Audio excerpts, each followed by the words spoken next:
It's our first podcast film day. Yes, I look crazy. It's like a little lip stain. Let me show you. Oh, you can see in the background, but this is going to be the podcast studio. We're going to sit there. We'll cut out some of this. You won't be able to see the closet, but I am getting ready for the first guest to arrive. Oh, hi.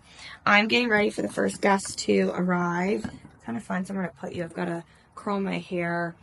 I'm filming 2 guest episodes today, and then if I'm not like brain dead, I'm going to try to film at least 1 solo episode as well as the intro and the outro. Oh yeah, this is the Gavel Gab Podcast. This is something that's been in the works in many iterations for a while, and we finally settled. We're focused really heavily on a legal-based podcast for a second. We've gone back and forth, but I think ultimately we realized it's just a lot more fun to do. Oh, cool. I'm still learning this camera. It's going to be video and audio, so I'm attempting to use my fun little camera today to film, and then we'll throw it up on YouTube. But really, this has been a year in the making. I've wanted to have a podcast. It's just been a lot of questions of what is going to be the focus. Is it going to be just a legal podcast? And ultimately, when we started the YouTube channel, we decided that, yes, I'm a lawyer, but that's not my whole identity. And so we like the Gavel Gab. It's going to have some legal related things. There's going to be lawyers on the show. One of my guests today is actually a lawyer that I've worked with in family law. But we're going to talk about prenups and weddings and dating and the law and divorce and business and entrepreneurship. It's just kind of a smorgasbord of all the topics that I love talking about with my friends. And so as you listen, which I hope you listen, we'll drop some links when we have them. I hope that you will feel like you are part of a conversation with a friend, like you are chit-chatting with me, and ultimately that you might reach out and say, hey, I want to gab with you. I want to yippity yap with you about some stuff. Can I be on the podcast? And if you can speak on a topic that I find interesting, basically you're in. So it's meant to be casual. It's meant to be fun. I know there's so many bajillion podcasts out there. So, like, why does the world need another one? It does because I say it does. Because this is something that I want to be excited about. So much of my job as a family lawyer and divorce lawyer is running to court and client needs. And yes, it's a big time commitment, stressful. It's a lot of compartmentalizing. And I know that by doing this podcast, I'm taking on yet another commitment, but I have vowed to myself and to my team that I am going to be consistent in this and continue doing the podcast as long as it's fun, as long as I'm enjoying it, and as long as it's bringing me joy and filling my cup. Because truthfully, a lot of what I do as a family lawyer does not fill my cup. It empties my cup. I put the counselor and legal counselor sometimes, and I spend a lot of time trying to fill my clients' cups because they're going through the toughest chapters of their life, or they're difficult, or their ex is difficult, and we're just trying to make it through. We're just trying to survive.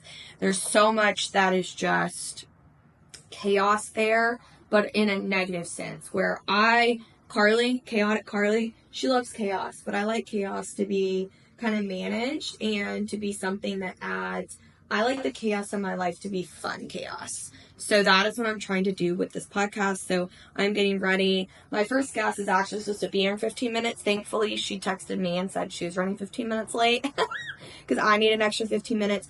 I set up all the podcast and the tech equipment by myself. I'll give you a closer look at that in a second, or maybe not. I don't know. You probably don't even care, but I set that up. I still really don't know what I'm doing. She has experience. She has her own podcast. It's called The Room to Be In Podcast with Katie Garwood. So I will, her podcast, I think, already has links.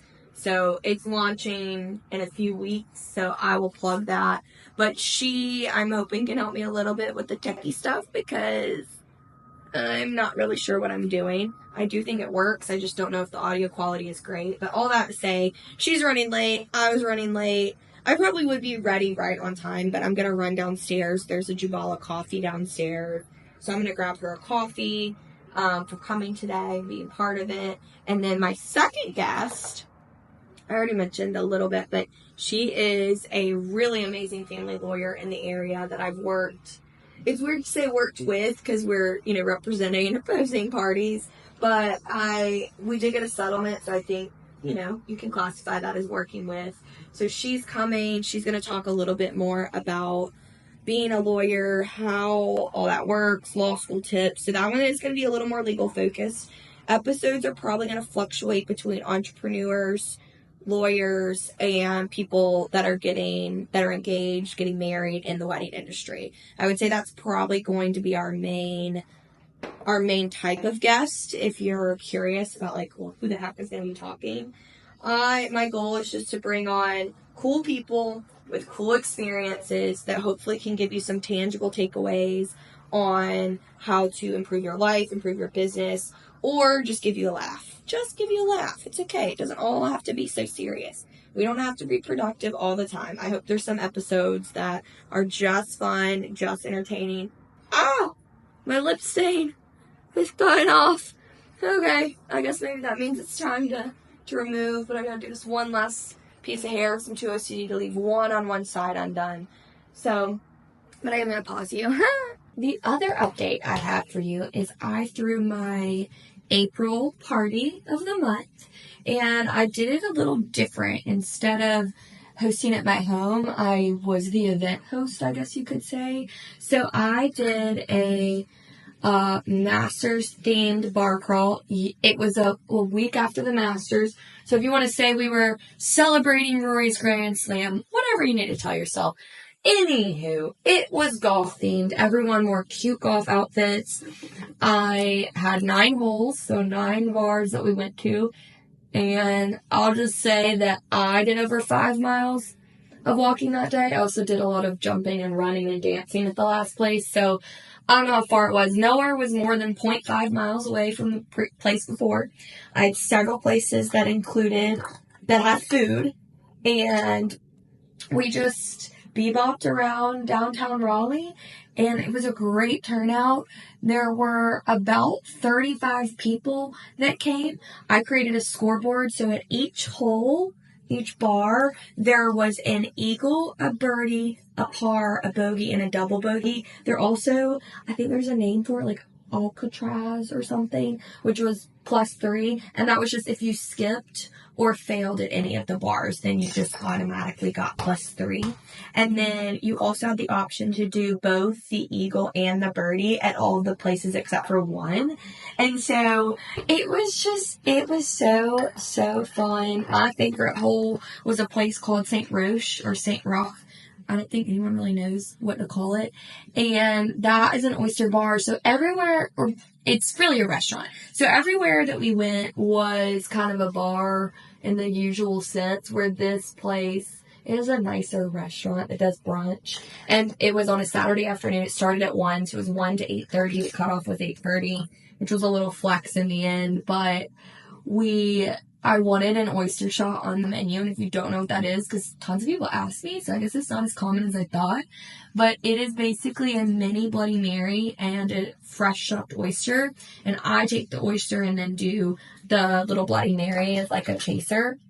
So I really wanted that on the list. I also wanted an espresso martini that was going to be a good espresso martini, like a cocktail espresso martini.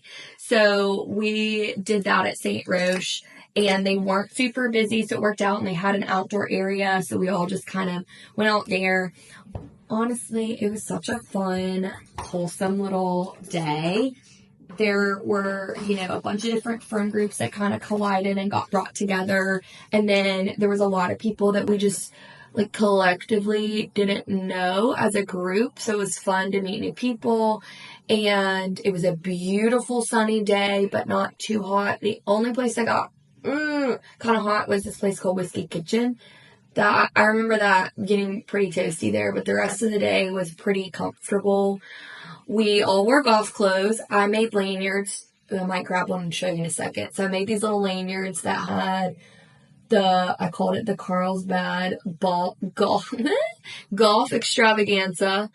And hopefully it'll be something we do again next year. So I just put like established in 2025 because it was the first year. And on the back of the lanyard, it had all the locations and a QR code that would take you to the game card. So I made a live scoreboard and also a live leaderboard. So here was the thing I realized, with 5 options, birdie, bogey, eagle, all the things. That's a lot to keep up with. And so I figured with a scorecard, people are going to have to go back and forth a lot. It was going to get annoying. People were going to drink a little bit. It was going to get confusing. And the name of the game I've learned when you're hosting. When you host an event or a party, give instructions, make it easy, and get rid of all the things that people could complain about. So in the scorecard, every hole that you went to, you clicked or you would enter your score. And it would show you all the options. So you didn't have to think about your score. You didn't have to calculate anything. So instead of dropping down and saying eagle or -2, it would literally have all the options. It would say eagle is a shot of Jim Beam. Birdie is an espresso martini. Par, I'm making this up, but that was kind of the gist of it. There was one bar where all of the options were like you had to chug a drink, and depending on how fast you did it was where you felt. So I tried to make it as foolproof as possible, like make it easy for people, especially as they start drinking, and it worked like a charm. I'm not even going to get into how many hours I spent on it. I tried to make an app, and that was terrible. So I did do it through Google Sheets, but I locked everything and all the formulas. And then I was able to add if there were like new players or someone brought a friend that didn't RSVP. And I had my little clipboard. I had a megaphone. It was so fun. All the people I've talked to really enjoyed it, or they were lying to me, but I don't think that they were. And I'm really hoping that I'll do something like it again. Now, to be clear, this was April 19th, I think was the date. And we were joking about, oh yeah, this is the once a quarter. Like I only go out to the bars about once a quarter. It's the first time I've been to the bars in 2025. Okay. So that's less than once a quarter. I think I'm probably to a few times a year, but maybe we just wait till next year. Maybe I do something in the fall. I thought it could be fun to do something maybe football related when there's a bunch of games on, but people aren't going to the games. That could be a fun way to watch together. So we'll see. So I had that. The other fun thing that I did this weekend, I've been wondering if I was going to talk about this, but I told my friends, and you guys are my friends too. So just a little plug.